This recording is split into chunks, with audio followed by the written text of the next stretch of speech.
Good evening and welcome to the Nevis Newscast. Today is Monday, August 15th, 2016. I'm Fredicia Liebert.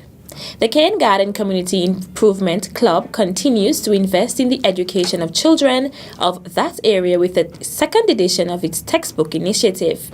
The organization, which seeks to provide each child with an equal opportunity to a good education, today made a presentation of some $4,000 worth of books to some 13 students. President Randy Elliott made the opening remarks. Last year, we would have been able to provide 80% of books to our children. This year, we're able to provide 95% of the books to our children.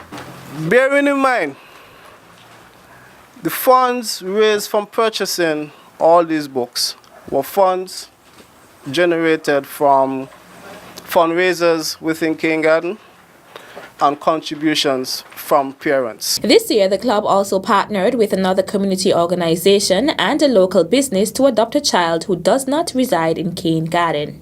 We also reached out to the Guyanese Association to assist a child who is also in need.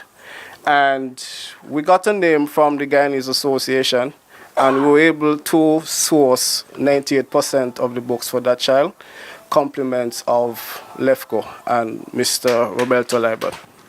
Upon approach and indicating what our program was all about, Mr. Liebert quickly jumped on the program, and it's one that he would have promised that he would partner with us from now going into the future. Elliott also used the opportunity to commend last year's beneficiaries of the textbook initiative. I'll also like to thank the parents who received books last year and the children who received books last year, because upon returning the books 2 months ago and upon inspecting the books, I had to ask one or two parents if the children actually used the books, because the books were indeed in very good condition. I do encourage the children to use the book wisely. They're your tools towards education, and take every opportunity that is granted to you. In going through the books, we have realized that a lot of our kids are excelling in school. Most of our kids within the first form are within A1 and A2. And I do believe that our kids are doing very well. The Cane Garden Community Improvement Club's textbook initiative comes some 3 weeks ahead of the start of the 2016-2017 school year.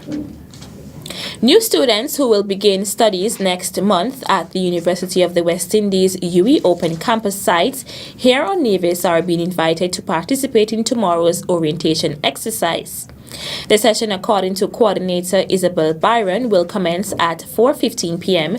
tomorrow, Tuesday, August 16th, 2016, at the UWI Open Campus Nevis site at the Department of Education at Penny's Estate.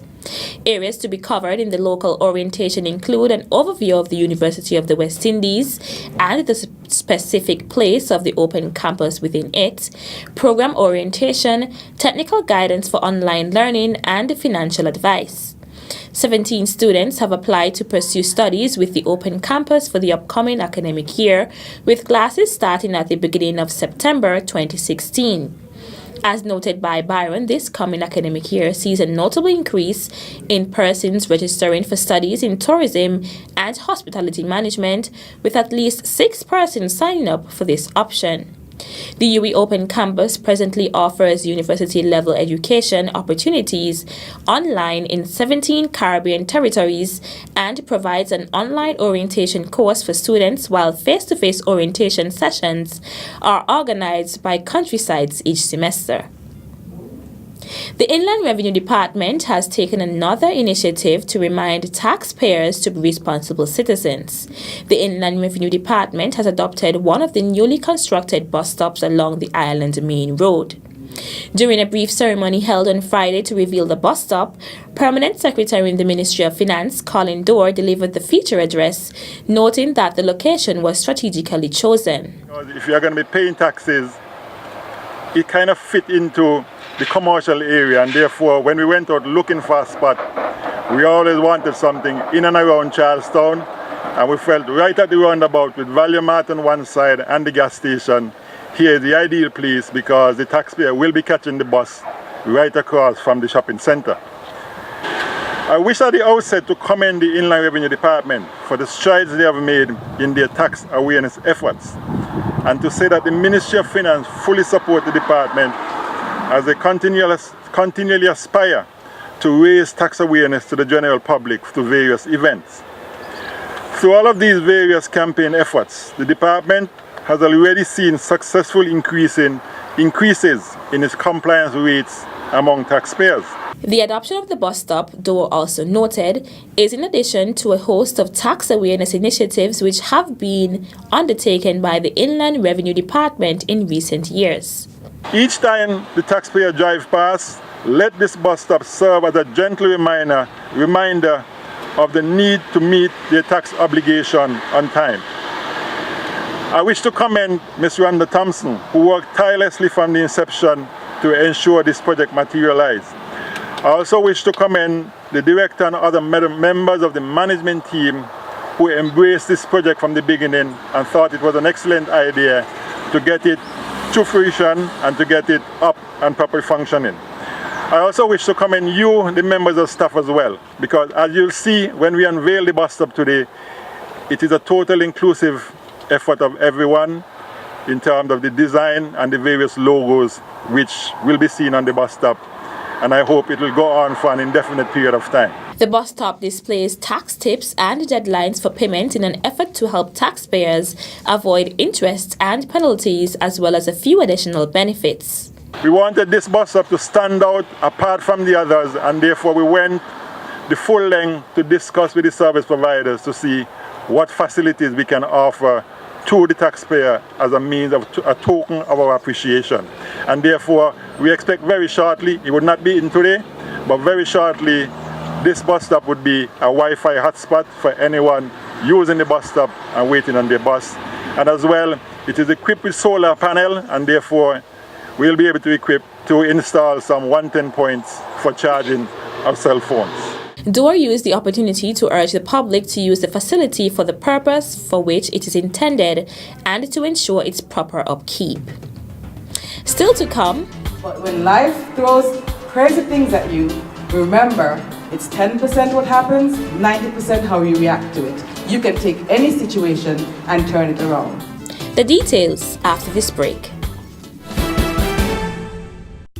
Welcome to Nevis. It's easy to believe that all Caribbean islands are the same until you visit Nevis. Nevis is the Caribbean of a bygone era. You will enjoy a most intimate vacation on Nevis. You're only a stranger here once. We offer exclusive and barefoot luxury stays. With only 400 hotel rooms, our island may be exclusive. But the warm, genuine and friendly welcome is just everywhere. We look forward to meeting you. Visit nevisisland.com. Welcome back. A notice from the Director of the Public Works Department, Raoul Pemberton, is advising that the department commenced culvert construction at Potworks Estate in the St. James Parish today, Monday, August 15th.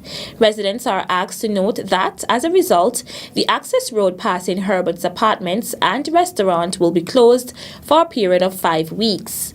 Any inconvenience caused is deeply regretted. Meanwhile, residents and motorists are also asked to note that the Public Works Department will be undertaking road upgrade works at Lower Lamper Hill Estate in St. John's Parish from Wednesday, August 17, 2016. All residents and motorists are asked to be cautious when approaching the area and note that access may be restricted periodically as deemed necessary. The Public Works Department regrets any inconvenience caused. The Department of Youth and Sports held the closing ceremony for its 2016 Summer Job Attachment Program at the St. Paul's Anglican Church Hall on Thursday, August 11th. Coordinator of Youth Development, Zanella Claxton, encouraged the interns to stay focused on their future endeavors. Whatever comes your way, no matter what it is, never stay down. For some of you, you might have felt, okay, your employers were too strict. Some of you might have been too harsh. Some of you, you didn't like some of the persons who were in the workplace. Lots of things come up. But I want to let you know, and we want to let you know, that those things are not specific to you. As a global professional, you will meet several challenges. Your attitude will determine where you end up, but when life throws crazy things at you, remember, it's 10% what happens, 90% how you react to it. Intern Shania Liebert spoke about her experience at Old House Cafe. Overall, I really enjoyed it, not because, well, it was my first time working, so it wasn't just all about making money, but I enjoyed it because it really enhanced my culinary skills, and I believe that that can take me very far. Deputy Comptroller at the Inland Revenue Department, Neva Manners-Limonta, spoke about her intern, Angelique Brown. Angelique, wow, she is a whiz in Microsoft Excel. I love Excel, and to have someone, with her skills and ability in Excel, it was a wow. This is the software that we primarily use to complete the aforementioned tasks. And she usually completes her assignments with exception and ahead of time. And when I would ask, Angelique, how are you getting through? Are you done?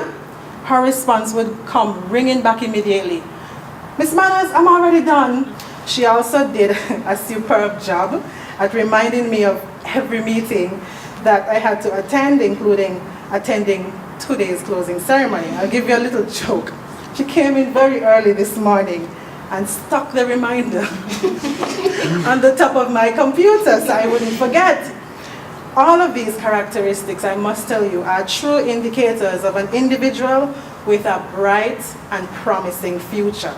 43 interns were placed in 37 business places for the duration of the program. Claxton, along with Youth Development Officer Lanissa Burke, presented the certificates of completion to the interns. This is the 13th edition of the Summer Job Attachment Program hosted by the Nevis Island Administration's Department of Youth and Sports. That's it for this edition of the Nevis Newscast. On behalf of all of us here at the Department of Information, I'm Fredicia Liebert. Thank you for viewing. This one is going out to the land of my birth, Green City, Nevis.